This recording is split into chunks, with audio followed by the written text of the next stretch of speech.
ಅಬು ನ್ಯೂಸ್ಗೆ ಸ್ವಾಗತ. ನಾನು ಜಹೀರ್. ನಮ್ಮ ನಡೆ ಸತ್ಯದ ಕಡೆ. ಸುಡು ಬಿಸಿಲು ಹೆಚ್ಚುತ್ತಿರುವ ತಾಪಮಾನವನ್ನು ಗಮನದಲ್ಲಿಟ್ಟುಕೊಂಡು ಅಖಿಲ ಭಾರತ ಮಾನವೀಯತೆ ಸಂದೇಶ ವೇದಿಕೆ ಸಿಂದಗಿ ನಗರದ ಪ್ರಮುಖ ಸ್ಥಳಗಳಲ್ಲಿ ನೀರಿನ ಅಳವಡಿಕೆ ಮಾಡಿ ಜನಸಾಮಾನ್ಯರಿಗೆ ಬಾಯಾರಿ ಬಂದವರಿಗೆ ನೀರಿನ ದಾಹ ತಣಿಸುವ ಕಾರ್ಯ ಮಾಡುತ್ತಿದೆ. ತಾಲೂಕು ಸಾರ್ವಜನಿಕ ಆಸ್ಪತ್ರೆ, ಪೊಲೀಸ್ ಠಾಣೆ ಹಾಗೂ ನಗರದ ಇನ್ನೂ ಹಲವಾರು ಪ್ರಮುಖ ಬೀದಿಗಳಲ್ಲಿ ನೀರಿನ ಅಳವಡಿಕೆಯನ್ನು ಅಳವಡಿಸಿ ಚಾಲನೆ ನೀಡಲಾಯಿತು.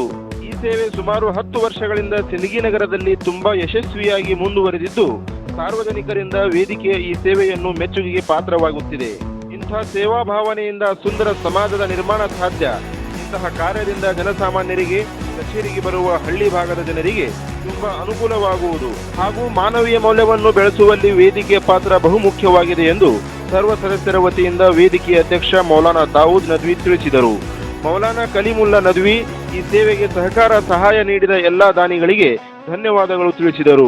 ವಿಶೇಷವಾಗಿ ಯೂನುಸ್ ಶೇಖ್, ಜಾಕೀರ್ ಹುಸೇನ್ ಸಾಬ್ ಅಂಗಡಿ, ಹುಸೇನ್ ಸಾಬ್ ಮುಲ್ಲಾ, ಇಲಿಯಾಸ್ ಬಿರಾದಾರ್, ಮುಷ್ತಾಕ್ ಸಾಬ್ ಅತ್ತಾರ್, ಮೌಲಾನಾ ಮೊಹಮ್ಮದ್ ಅಲಿ, ಇಮ್ತಿಯಾಜ್ ಸಾಬ್, ಆಸಿಫ್ ಸಾಬ್, ಸಾಜಿದ್ ಮೊಗಲೈ, ಹಾಜಿ ನಾಸಿರ್ ಸಾಬ್ ಮತ್ತು ಇತರ ದಾನಿಗಳ ಕಾರ್ಯ ತುಂಬಾ ಶ್ಲಾಘನೀಯ ಎಂದು ಹೇಳಿದರು. ಕಾರ್ಯಕ್ರಮದಲ್ಲಿ ತಾಲೂಕು ಆಸ್ಪತ್ರೆ ಸಿಬ್ಬಂದಿ, ಪೊಲೀಸ್ ಅಧಿಕಾರಿಗಳು, ಸಾರ್ವಜನಿಕರು ಉಪಸ್ಥಿತರಿದ್ದರು.